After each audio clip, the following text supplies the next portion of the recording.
Hey, shalom, shalom. Shalom. Shalom. Hi, Ra Tawab La Atham, which is good evening unto you all. Anachna wa ha'i Baruch Allah, with the Hebrew Israelites coming to you week in and week out through the spirit and power of Yahweh Bahasham, Yahweh Shai, to preach to you so called Negroes, Latinos, Native Americans, West Indians, Haitians, and Israelite foreigners. Nachamatam, Kaya, Hamalakwa Tashamayim, Kwa repent ye, for the kingdom of heaven is at hand. First and foremost, before we get started, we're going to give all praises, honor, and glory to Yahweh Bahasham, Yahweh Shai, Bahasham, Rocha, Kodash. While double honors to the elders and apostles of Great Millstone that taught us this truth and rule well. And much respect to you bros out there pushing this truth with all righteousness and sincerity. Shalom, shalom. Shalom. Shalom. All right, so another edition of the 12 tribes, and we're going into Banyamyan, which is Benjamin. I'm going to start at Genesis, the 49th chapter and the 27th verse. Con, this is Genesis 49, verse 27. It says, Benjamin shall raven as a wolf. In the morning he shall devour the prey, and at night he shall divide the spoil.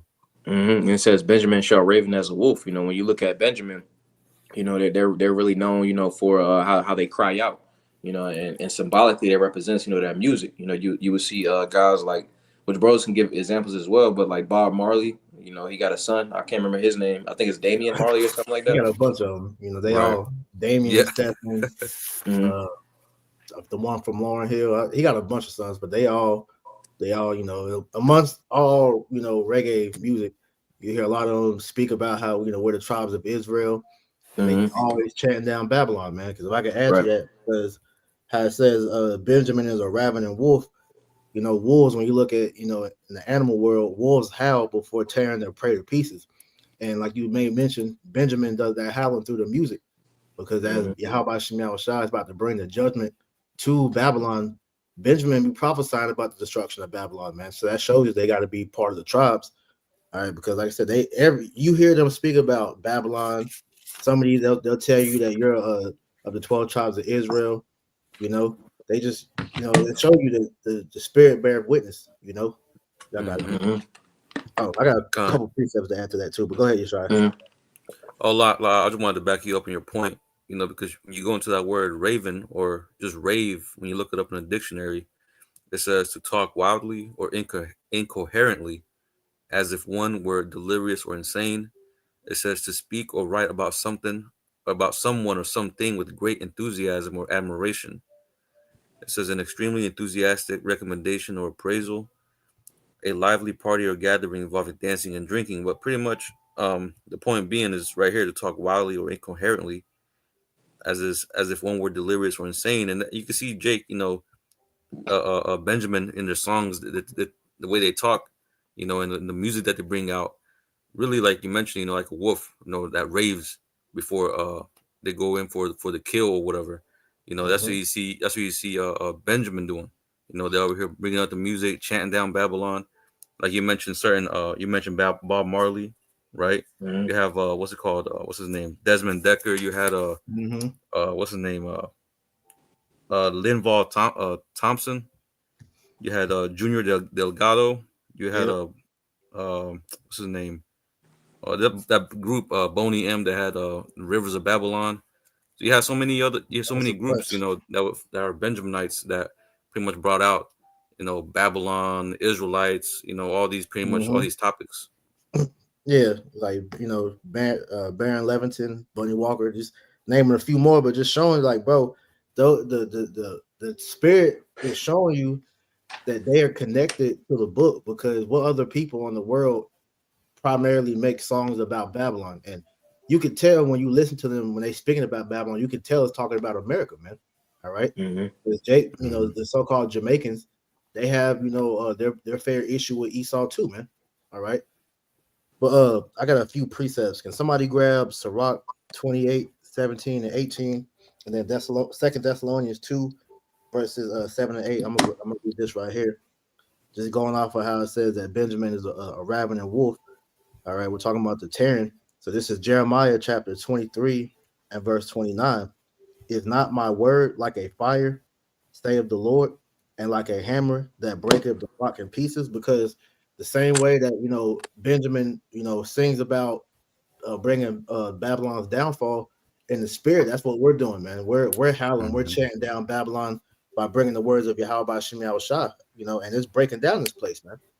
So this word is likened to a hammer, and it's this breaking down Babylon as we're seeing, through the spirit. Since the Israelites have came on the scene, Babylon has been broken down, bit by bit, year after year, as the spirit of the Lord intensifies, man. So you said you wanted Sirach 28 and 18? Start at 17. Khan. This is Sirach 28 and verse 17. It says, the stroke of the whip maketh marks in the flesh, but the stroke of the tongue breaketh the bones. Many have fallen by the edge of the sword, but not so many as have fallen by the tongue. Right. And the scriptures talk about how, this word is like a two-edged sword, Hebrews 4 and 12. And through, the stroke of the tongues, through us coming out here and prophesying, look how we're destroying Esau, man. All right.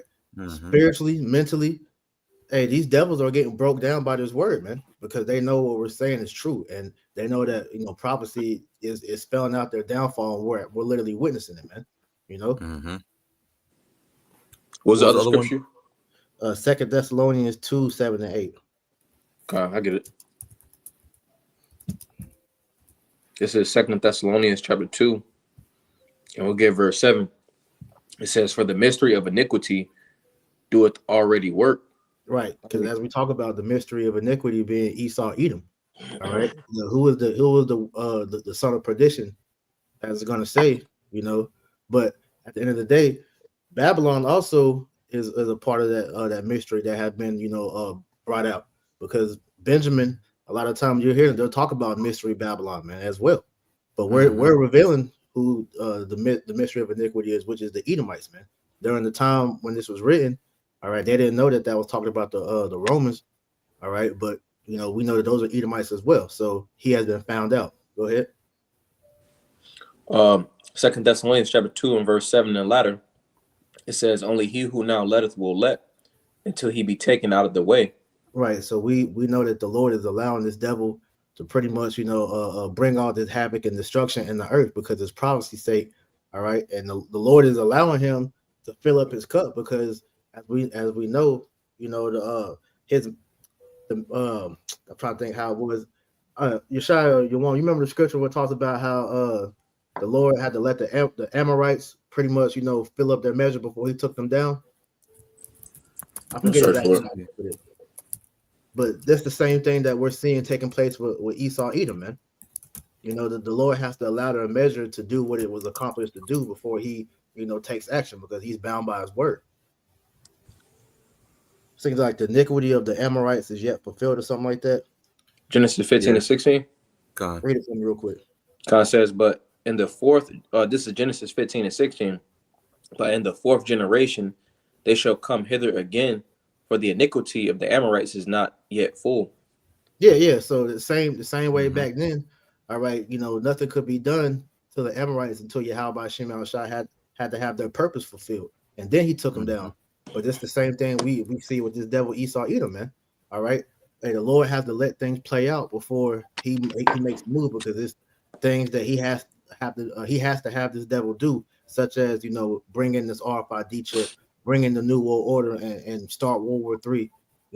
All these things accumulate until the coming of Yahweh Shai. So the Lord is allowing this wickedness to increase until that time happens, man.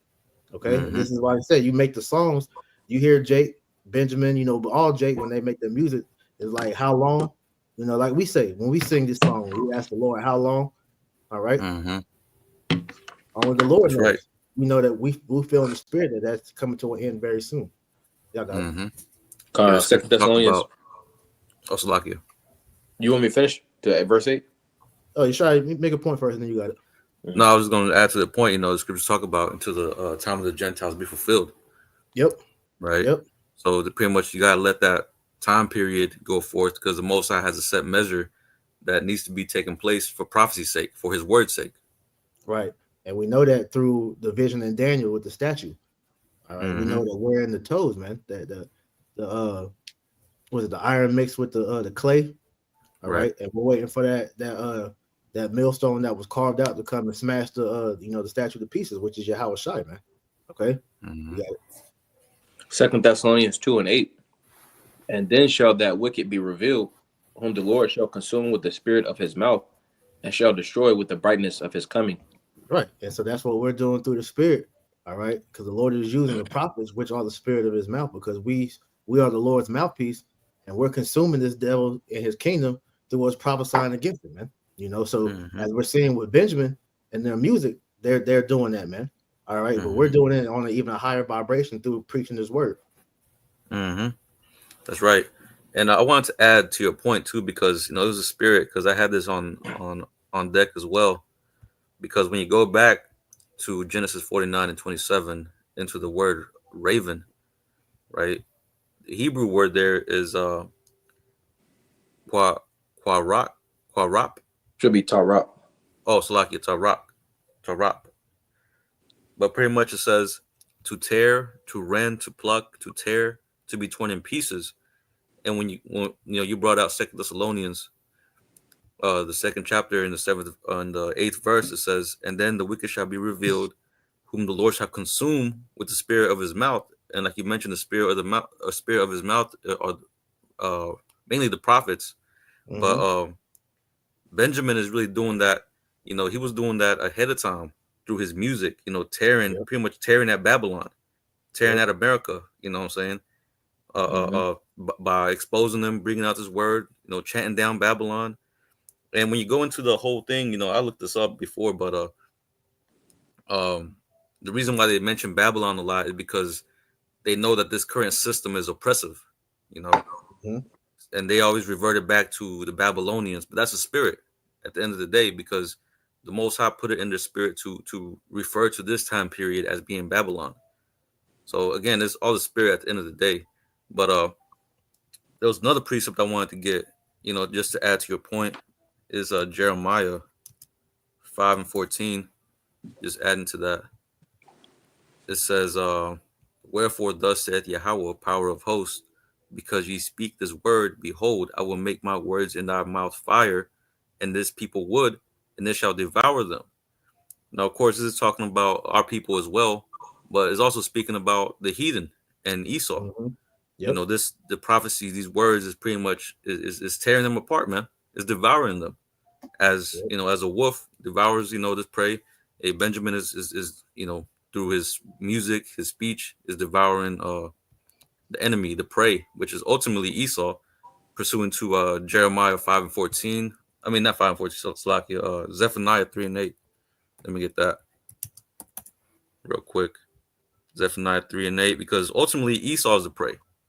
Yep. But it says, "Where therefore wait ye upon me, said Yahweh, until the day that I rise up to the prey." Right, the prey being Esau, Edom, the nations.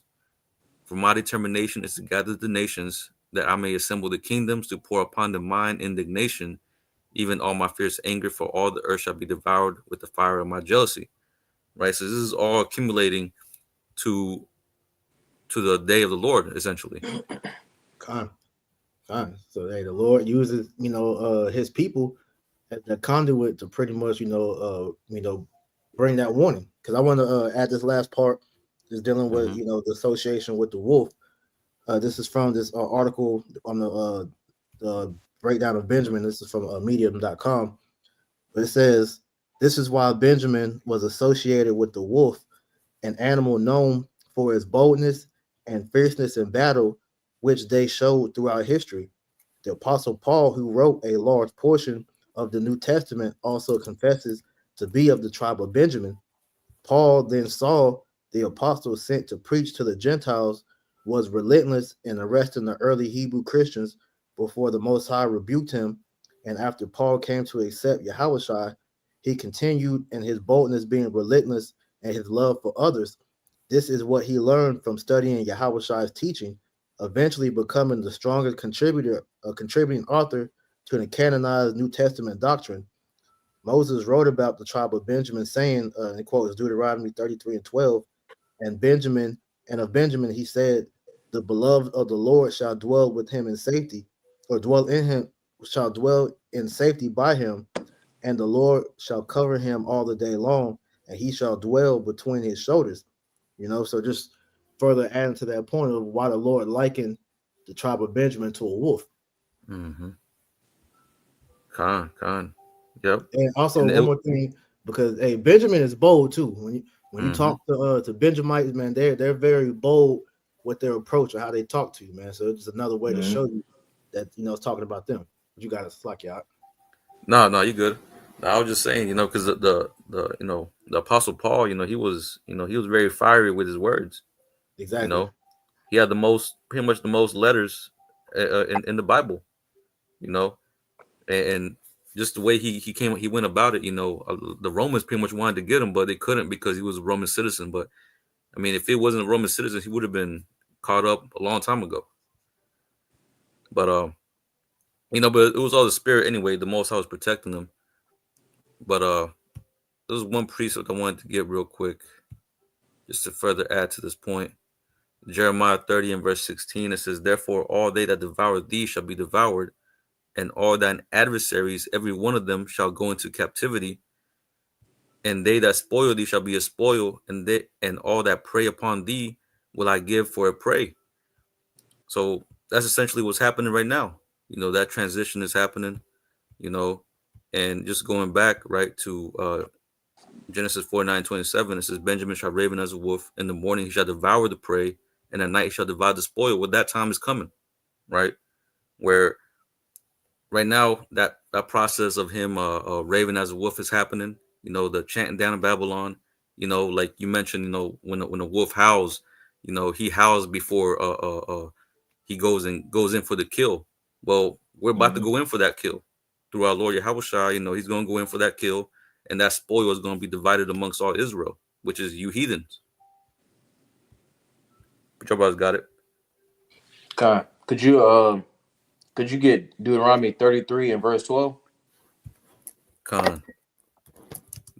Deuteronomy 33, verse 12, it says, "And of Benjamin he said, the beloved of Yahweh shall dwell in safety by him, and Yahweh shall cover him all the day long, and he shall dwell between his shoulders." Right, going into that, that special relationship that Benjamin has, with the Lord.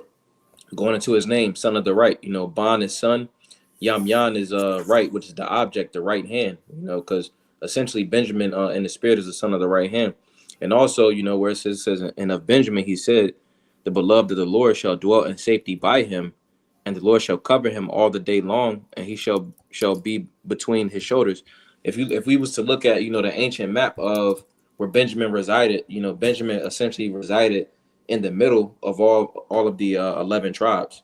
Even Mm-hmm. over here today, if we look at the map right now, up in the U.S., you got all the tribes are in the U.S. You see, but a few hundred years ago, you had Gad and Reuben up in the U.S., Canada, and stuff like that. You had Benjamin in what's known as Jamaica. Or you got Haiti, and you got Haiti, and you also got the Dominican Republic, and then you got Issachar in Mexico, and then you had the rest of the tribes down, scattered, across the respective areas, but predominantly, you had Naphtali and Naphtali, Asher, all of them was down in South America, but going back into Benjamin, so-called Jamaicans, they are like directly in the middle of this side of the hemisphere, just like right here.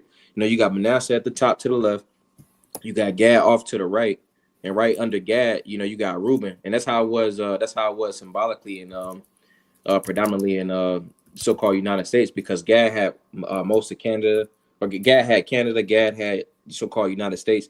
Reuben pretty much was in Florida and Georgia, But then it says Ephraim, Dan, Judah at the south, and then Benjamin is right directly in the middle.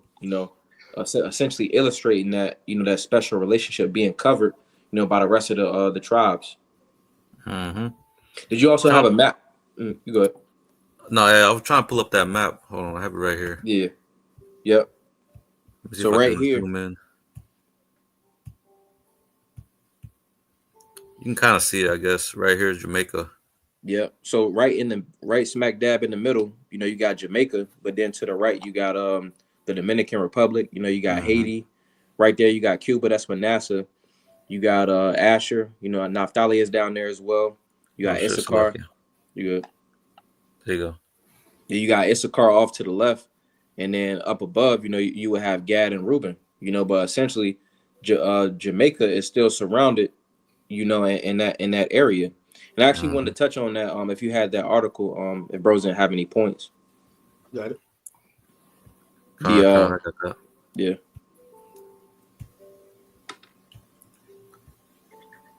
This is from the it's from embassyofjamaica.org. It says history of Jamaica. You want me to just start reading? Yeah, you read from the top and then go down to where it says something about the springs. Is that in there? I think so. Yep, yep. Yeah, just read down to the ladder of the first Jamaicans. It says, this is the introduction. It says the history of Jamaica over the past 500 years has been marked, by the courage of the Jamaican people in their triumphant struggle for freedom and justice, and by their unrelenting resistance and determination in the face of adversity and discrimination. Modern Jamaica is built on a historical legacy of genocide perpetrated against the island's indigenous peoples, on the experience of over 300 years of slavery and oppression suffered by the Jamaicans of African origin, and on the interplay between Europe, Africa, Asia, and the Middle East in the building of a proud, free, and progressive nation in the heart of the Caribbean. In the heart of the Caribbean, when you talk about the heart, it's talking about the center. So the center pretty much that illustrates Deuteronomy 33:12. That how they're strategically placed upon the map, just like how it was in the ancient world. Mm-hmm. It says the first Jamaicans. The first Jamaicans were the Taino Indians who settled in Jamaica around 600 A.D. Kind of pretty much when you go into Taino. All right, Mm-hmm. that's a broken Hebrew word for Tawab Ain, which is good people. Mm-hmm. It says they were Stone Age people who had migrated to Jamaica from the northern coast of South America. And that's bullshit. Esau Right. downplay. Right. Fucking demeaning terms. Right. Mm. Fucking Stone Age people, man. We already had shit going on before Esau even came over here. So, like you said, that's just demeaning. Mm-hmm. It says, after living continuously. Oh yeah, and just for further note, Tainos goes into pretty much Manasseh, Ephraim, what other tribe? Benjamin. Simeon. Mm-hmm. So But it pretty says, much, I believe, if I'm not mistaken, I believe pretty much they was dwelling on those lands because they also had what's known as Haiti, and then also the Dominican Republic, because that land was known as Hispaniola. But pretty much those tribes was dwelling in those lands at those specific times. right. But it says, or before Benjamin came in. Mm-hmm. But it says, after living continuously in Jamaica for almost 900 years, the Tainos were wiped out within 50 years of the Spanish conquest in 1494. It says, due to exploitation by the Spanish settlers, starvation, and a lack of resistance to European diseases, many Tainos fiercely resisted the Spanish occupation of their land, and some even committed suicide rather than serve as slaves. Man. Mm-hmm. They say they are fighters, man. Mm-hmm. I had a extra this article just kind of go back on that too, because what as it says during that the Spanish when the settlers that came over here and pretty much conquered them, that just shows you that Benjamin was fighting them the whole way out, man. Right. So in this section it said in Jamaica the enslaved Maroons, but that's one of the terms that the Spaniards were calling Benjamin during this time. The enslaved Maroons fought fiercely just as their ancient ancestors in Israel did, firmly believing in liberty or death. Some Spaniards even called them Cimarrones, which means wild or untamed. There were 16 slave revolts between 1655 and 1813. By the 1820s, plantations were losing some 2,500 Maroons per year as they continued to fight off their oppressors and run away into the mountains. In 1831, the largest slave uprising was initiated in northern Jamaica, with 20,000 Maroons attacking 200 plantations and taking over large pockets of land. This rebellion lasted only 10 days, but took British troops all of January of 1832 to gain back control. which they eventually did. Plantations owners were terrified of more uprisings after this, and Parliament was soon in talks of ways to end slavery. So Benjamin is a fighter, man. Like I said, that goes Mm-hmm. back to that boldness that we read about earlier. Mm-hmm. Right. See, and one thing I wanted to make a point of is that the same attitude Judah had. Judah had the same attitude. Pretty much all the tribes were warriors because Judah had the same attitude when they were coming over here through the ships. They would Hmm. die. They'd rather die, what I'm saying, than to live as a slave. And the same thing with Issachar. Issachar has a saying in Spanish. It says, it goes, "Es mejor morir de pie que vivir de rodillas." Pretty much means, translating, it says, it's better for me to die on my feet than to live on my knees. Yeah, You know, that's so Jake. yeah, that's Jake, man. So that just shows you, hey, Jake had that same mindset, man. They had that same warrior mindset. To just like, man, I'd rather die than to be a slave. Hey, let's add this to that too. It says, Mm. although Benjamin was the smallest tribe of Israel, they were probably the fiercest. Mordecai and Esther were both Benjamites and were used by the Most High to deliver the Hebrews while in captivity in Babylon, according to ancient Jewish texts. Esther, this is where the origins of Purim come. They were badly outnumbered, but held their ground and stood against the rest of Israel in civil war, slaughtering 40,000 Israelites before the Most High allowed them to be defeated the third day, which is excerpt from Judges, the 20th chapter. It should be noted that at the end of the war, the Israelites had burned down the Benjamite city, which is how Benjamites recognized they had been defeated. This may be where the name. Let's go into something else, but yeah, that was the main point I wanted to add to that. Con. Want me to continue reading that? Kind of Baba Kasha.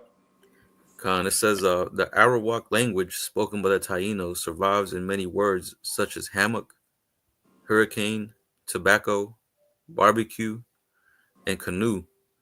The word Jamaica actually derives from the Arawak word uh, Haimaka, meaning land of wood and water. Hmm.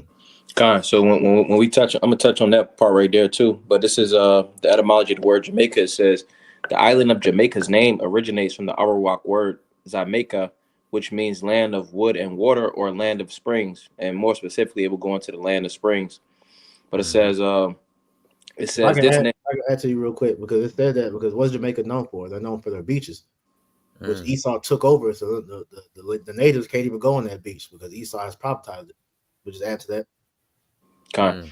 It says this name was given by the indigenous Taino people who inhabited the island before the arrival of Christopher Columbus. The current name is Jamaica, is a direct translation of Jamaica, reflecting the island's lush natural landscape.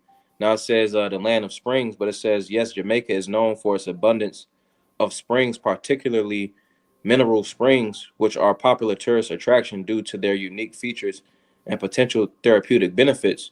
It says Mhm. these springs, often situated in limestone areas, are known for their clear blue water and mineral composition, in which it said that it was a Arawak word, which it essentially goes it's broken Hebrew because all right, it's no X's. X was pretty much made up. The two main letters in that will be the Y and the M, so it's referring to the springs. And just to prove that, could we get the that website, bro, with the Hebrew? Con. And it says it has a relation to this word right here, both yam and yamam, but it says object sea, spring, day. It says the sea or other large body of water is a place of storms and heavy surf. The parent root is closely related to ham. The pictograph ya is a picture of the hand representing work. Is a picture of water. Combine these mean working water. So Baba Shah, could you scroll down? Mm-hmm. Right there, it says Yamam, where it says definition. It says a spring of water in the wilderness. So Yamam and Yam, they have a relation too, where it says Zymaica or Jamaica. That J will be a Y, all right, and then it has the AM, and that pretty much shows the relation to that water. It's broken Hebrew. Mm-hmm. Hmm. So Bros had a point. Con. Yeah. I have something to say because in Spanish, the hibiscus plant, we in Spanish we call it jamaica. In Spanish Yeah. we call it jamaica, and pretty much is just what it is: wood and water. We'll make a drink out of it, and I'm pretty sure brothers have when y'all go to a Mexican restaurant, they'll offer like or Chata, Jamaica, and some other waters, and that's pretty much the hibiscus water. Okay. Could we could you also go to the Ma as well? Oh yeah, Khan. Because I want to touch on the name, but it says Man. It says when a seed is watered, the plant comes out of it growing tall and firm. The pictograph Ma is a picture of water. The Na is a picture of a seed. Combined, these mean water and seed. Can you scroll down, Babu Shah, to where it says Yaman? Khan. Let's see. Right here. Right there. It says Yaman. So Man is water the seed. And generally, people are generally right-handed. So the right hand is the hand that will be used to water the seed. That's why it says the right hand is the strong hand. The Hebrews oriented direction according to the rising sun. Therefore, the south is to the right, and so that's talking about the actual direction. But when you place it upon an object, it will be Yam Yan. So sun of the right. An actual object. So it says Yam Yan, the hand of the right side of a person, also a direction as in to the right. So again, essentially applying it to Benjamin. So I'm gonna get this precept real fast. This is Psalms chapter 80, and we'll get verse 17. And which this specifically goes into, or it's twofold. First and foremost, is going to Yahweh Shai, you see, but also it can be applied to Benjamin. But it says Psalms 80 and 17, let thy hand be upon the man of thy right hand, Benjamin, son of the right hand, upon the Son of Man, whom thou madest strong for thyself. And essentially, that's talking about Yahweh Shai. You see, and Benjamin is on that right hand side. He has that special relationship with the Lord. You know, from there, could we get Judges chapter 3 and verse 15? Because I want to touch on a point that bros had made. Pretty much the fierceness, and how Benjamin is warriors. They was essentially known, for being left-handed warriors. They had that strategic advantage. Mm-hmm. Let me start at 17. Khan. This is Judges 3 and 17. It says, and he brought the present unto Eglon, king of Moab, and Eglon was a very fat man.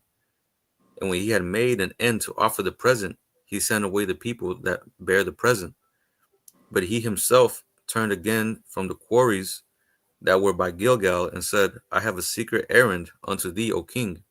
Who said, keep silence. And all that stood by him went out from him.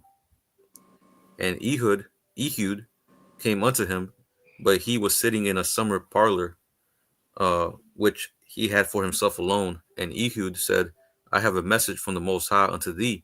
And he arose out of his seat. And Ehud put forth his left hand and took the dagger from his right thigh and thrust it into his belly.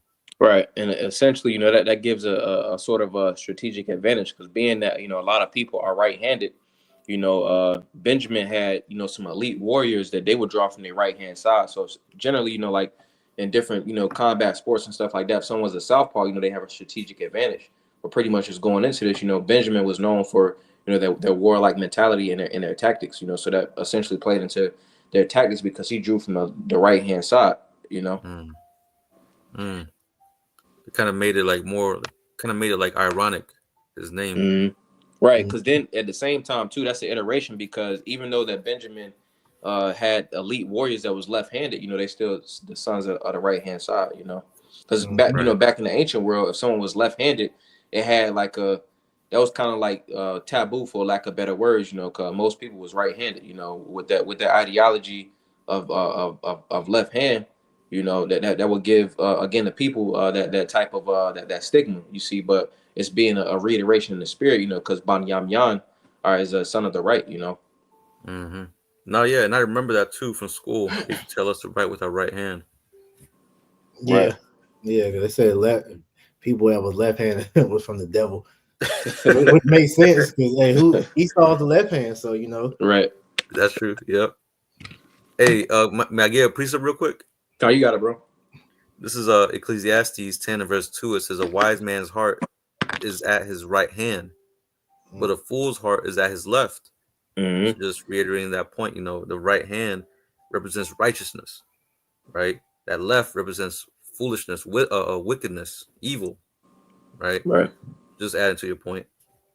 Kai, could you get Judges 20 14 to 17. Con. Judges 20, 14. It says, "But the children of Benjamin gathered themselves together out of the cities of Gibeah to go out to battle against the children of Israel. And the children of Benjamin were numbered at that time out of the cities 26,000 men that drew sword, beside the inhabitants of Gibeah, which were numbered 700 chosen men." It says, "Among this people there were 700 chosen men left-handed.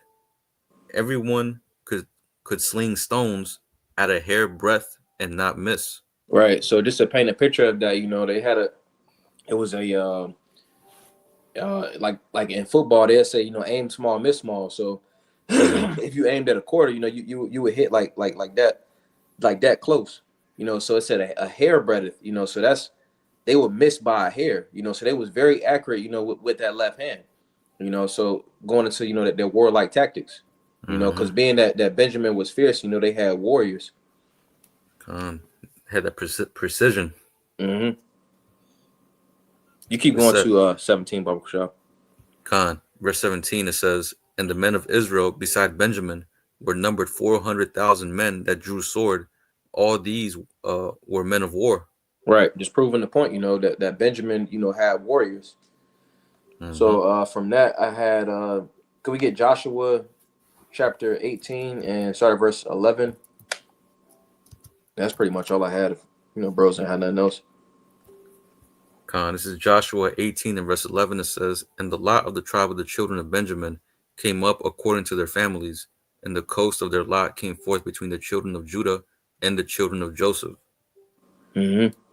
It says, "And their border on the north side was from Jordan, and the border went up to the side of Jericho on the north side, and went up through the mountains westward, and the goings out thereof were at the wilderness of Bethaven." Kind that pretty much illustrates, where the Lord, placed Benjamin, because he was the youngest. He also had elite warriors that was left-handed. You see, in a couple different, different attributes, with him. You see, but he's still the son of the right hand side, pursuant to again Psalms 80 and verse 17, and just going into his name, you know. Mm-hmm. Want me to continue, or was that it?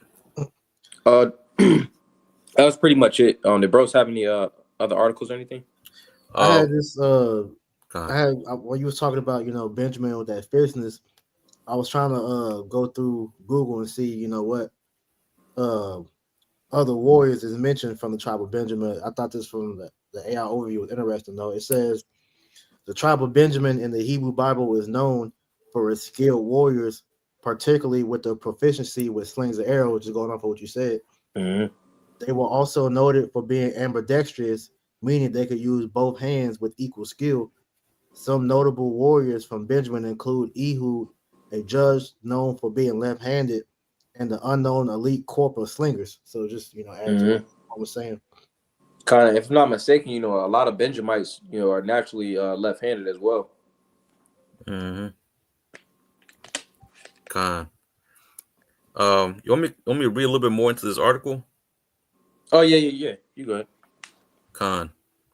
So going back to this article, continuing off where I left off, I think I read this paragraph. So this paragraph right here, it says, Jamaica's first town was built by the Spanish in Saint Anne's Bay and was called Sevilla Nueva. It says in 1538 the Spanish moved the capital of Jamaica to Spanish Town.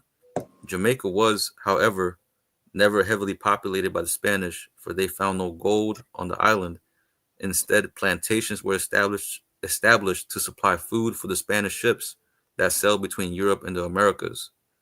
So pretty much, it was a plantation. That's all it Mm-hmm. was. All right, and that's pursuant to a couple documentaries and then just history. A lot of times Jamaica, and then you had Nassau. I believe is that Nassau is in Jamaica as well, right? Not sure. I can Kind of, look well, yeah, well, you got places like Nassau and stuff like that. A lot of piracy and stuff like that was going on in that specific type of area. I know that I think they had tobacco and like sugar cane and stuff like that. Mm-hmm. like I said, it had plantations as well. And I remember listening to Apostle Gabar, talk about that because he's a Benjamite too, from the islands, and he mentions how the plantations, uh, uh, working in the plantation is very, very laborious work. Like people Mm-hmm. die from doing these laborious works. Yeah, a lot of Esau when they was coming up with the whole IQ thing. Well, they would experiment on a lot of the Benjamites over there. After, they would work them to death, and Hmm. then they would beat them. And then when they would want to do like the experiment, just pretty much see if how their brain work. That's why a lot of that IQ shit comes from. When they said black people are naturally dumber than white people because when you look at their skull, they got dents in it. That's why they was using that. But Hmm. you said Nassau. Nassau is the Bahamas. So I don't know if Con, that constitutes being Benjamin. yeah, I believe they still Benjamin. Okay. Yeah. Yeah, I believe Benjamin is was it Trinidad, Mm-hmm. the West Indies, Jamaica, the Bahamas. Mm-hmm. That makes sense. Yeah. Because it said the Con. Caribbean, so I'm pretty sure that's Benjamin. Yeah, con. But continuing on, it says Spain remained in control of Jamaica for more than 150 years, and the legacy of this period can still be seen in the historic buildings of Spanish Town. And that's the reason why I believe um, that one singer, Junior Delgado, he has a Spanish last name, Delgado. That's a Spanish name. Mm-hmm. But it says, where did I leave off? It says, legacy of this period can still be seen in the historic buildings of Spanish Town and in the many Spanish names assigned to Jamaican rivers, mountains, and towns. It says in 1655, British naval forces captured Jamaica from the Spanish, and the British went on to retain control of Jamaica for over 300 years. So it's just going into some of the history of Jamaica. But it says the British took advantage of Jamaica's strategic location in the center of the Caribbean to challenge the Spanish dominance of the region and to disrupt their lucrative trade in gold and silver. While many of the first English settlers in Jamaica were landowners, others were pirates who operated with the consent of the British. Buccaneers like Sir Henry Morgan reigned with merchants and adventurers to attack the Spanish galleons that carried gold and silver from Central and South America to Spain. Right, and Isn't it? that essentially again illustrates the point. Excuse me, Hmm. illustrates the point. You know how the Lord strategically put Benjamin right there, because and Hmm. that's essentially what Esau be doing too. He'd take the blessing of Jake, and use it for his advantage. I.e., where they got that little across from where we camp at. They got that little monument type of stone thing. Gad had a trade route from down here all the way up to New York, and Esau turned that into like major a major highway, off Tryon Street. All right. Hmm. I can speak on what y'all going into how the slavery that was brutal on Benjamin. This is Deuteronomy chapter 28, verse 43. The stranger that is within thee shall get up above thee very high, and that shall come down very low. Because Esau, ultimately they raped and pillaged them to where now they don't even have control over their own land. Like I made mention earlier, you know, because Jamaica is a heavy popular tourist attraction. Those Jamaicans aren't even allowed on their own beaches, man. Because Hmm. those beaches are part of Esau's attraction to bring people to that island. So the the people that live there, they're not even allowed to step foot over there, man. That's just one of the ways that Esau has put, he has made himself up high because a lot of them Jamaicans live poorly, man. You look at Hmm. the neighborhoods, man. It looks wicked as hell. I mean, not wicked as hell. It looks poor as hell, man. Hmm. Right. That's pretty much what they do. Pretty much push Jake into these like hoods, type of like villas, type of shit, to where they're just like living like like shanties, shack towns. Yeah, Mm-hmm. and uh, pretty much took over the sugar cane, and all that over there as well. So Esau pretty much has enslaved them in their own country, like everywhere Hmm. else. Con. Continuing on, it says their headquarters at Royal soon became rich with stolen Spanish gold and was known in the 17th century as the wickedest city in the world. It Because says, Esau was down there. Right. Yeah, the border of wickedness. I'm about to say Mm-hmm. everywhere he go. Yep.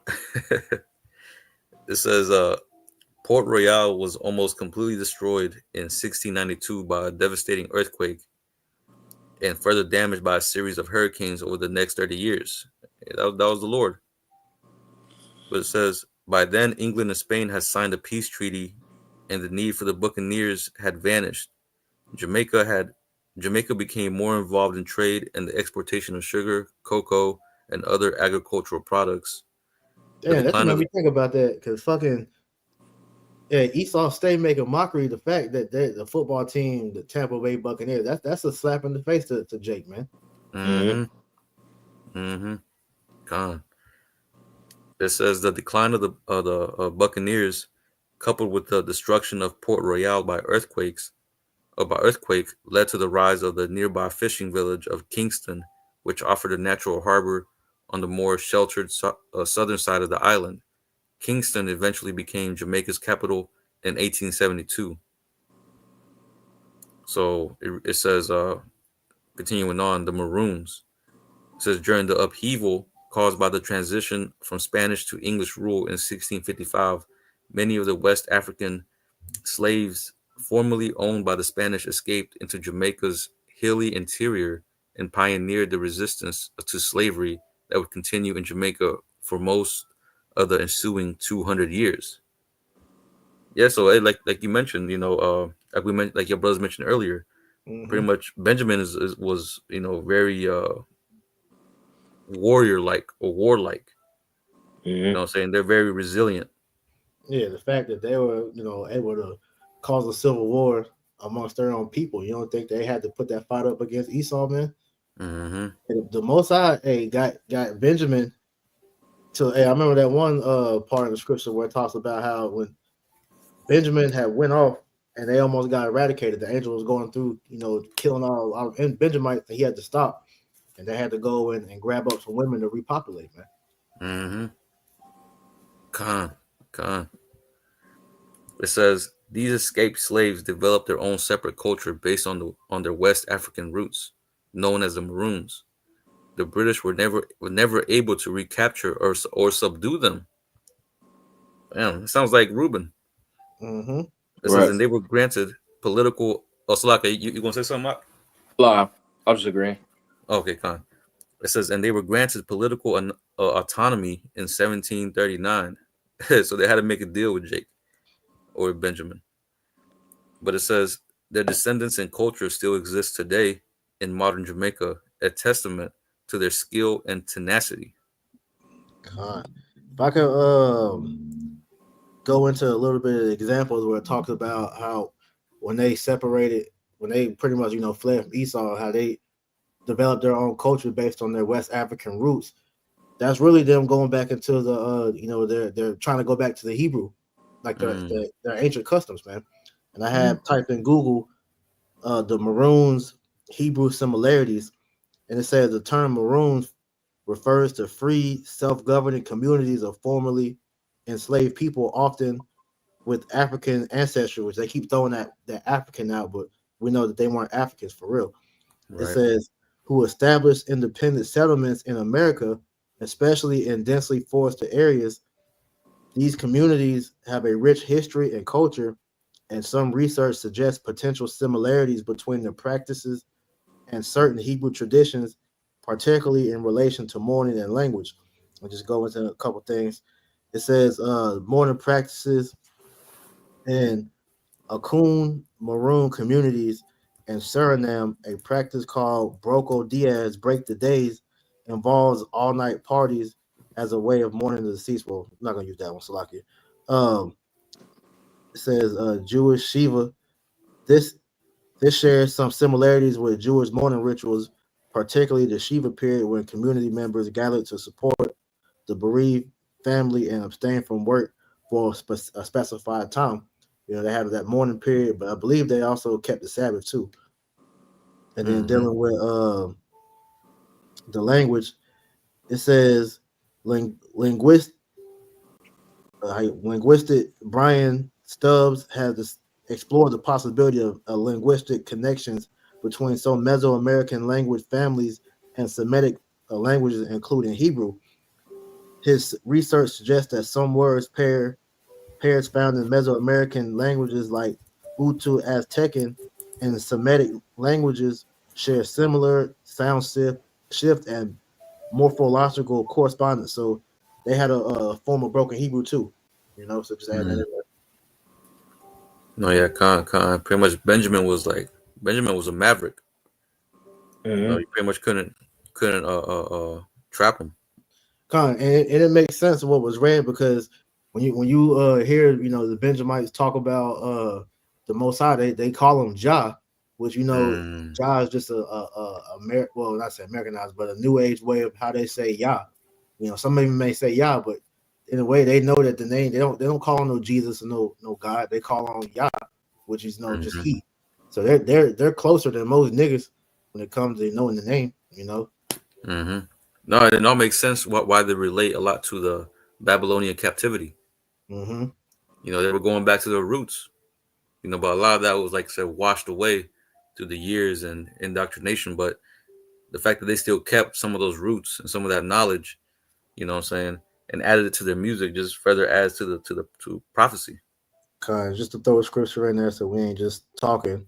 This is Uh, Romans 8 and 16. The spirit itself beareth witness with our spirit that we're the children of the Most High. And another precept, just to add to that, Benjamin, they like I said, they did a lot of research to figure out where their roots go back to.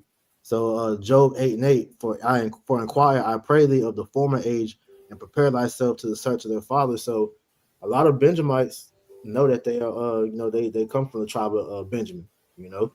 So that's why I said they were able to go back to their roots, and even though they go off, they mm-hmm, still, some of them still know the truth. They know that they're Israelites still, man. mm-hmm. But y'all got it. I think that's it. Unless you want me to read more, your one, or skip down to that one part you said, Jamaican identity. Yeah, we read that. Con. So skipping down to where it says Jamaican identity, it says the legacy of Africa lives on in Jamaica in countless ways. It is most evident in the ethnic composition of the Jamaican people in the Jamaican language called patois, whose grammar and pronunciation are heavily influenced by the Twi language spoken in West Africa.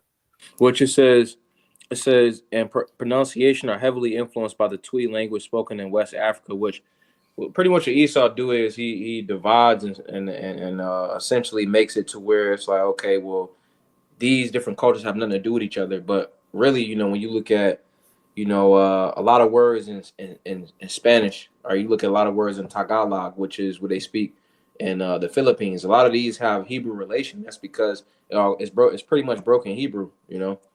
Mhm. It And it's says, we don't, and again, to reiterate, we lived in West Africa, but that's not where we're from. Con, right. I get that real quick because, like I said, a lot of Benjamin will say that. You look at different guys like Sizzler, what's it, Bob's Cartel, and he's it's another guy I can't think of his name right now, but they'll tell you Bob Marley. They'll tell you that Mother Africa. They reference that a lot, but like you said, we're not actually from Africa. We're from Jerusalem, man. All right. This is just to prove that point. Galatians 4:26. For Jerusalem, which is above us, is free.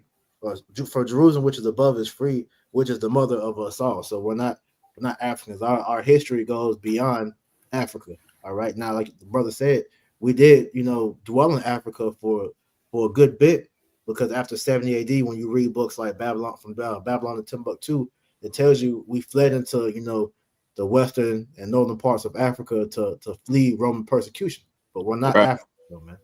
Mm-hmm. Kind of. It wasn't even. You about to say something, bro? I would say the scripture talks about how the Lord put a difference between the Israelites and the Egyptians. You don't have the same spirit. Kind. Mm-hmm. I'm gonna grab that. Mm-hmm.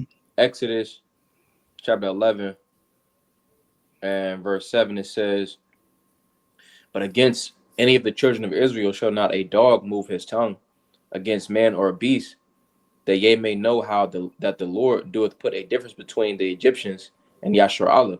Yeah. Essentially going into where you go, bro. No, I'm gonna say because you can tell the difference. See, but when you hear a lot of Benjamites, speak, they speak about Nigeria and Ghana.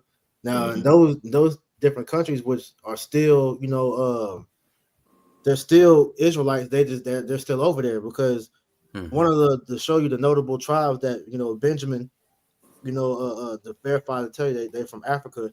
You have the Ashanti, which are Mm-hmm. been proven to be Israelites, man. Which I can say that real quick. Um, it says many of the Maroons were taken from the read it again. Many of the Maroons were taken from the Ashanti region of West Africa, former Gold Coast region located in modern Ghana.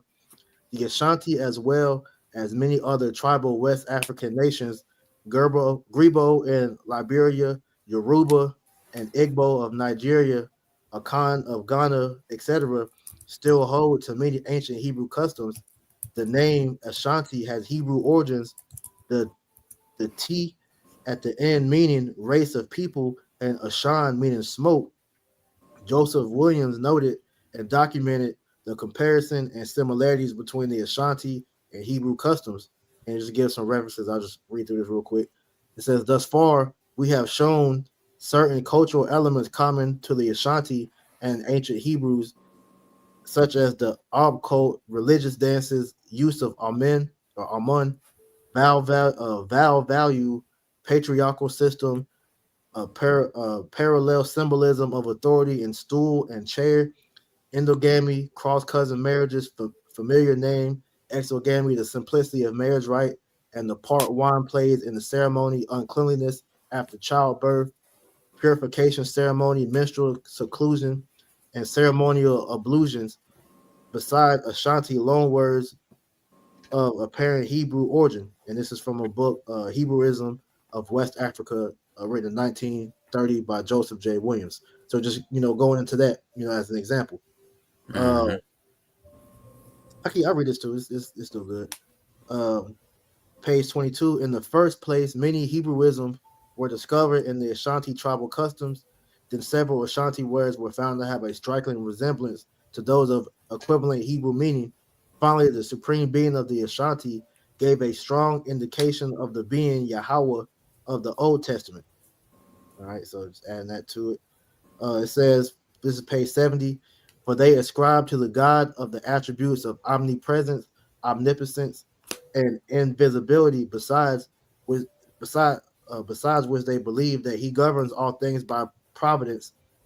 By reason God is invisible, they say would be absurd to make any corporal representation of him, wherefore they have such magnitude of images of their idol gods, which they take to be subordinate deities to the supreme power. So just Esau is even seeing the comparison of the so-called Maroons, which we know was the tribe of Benjamin.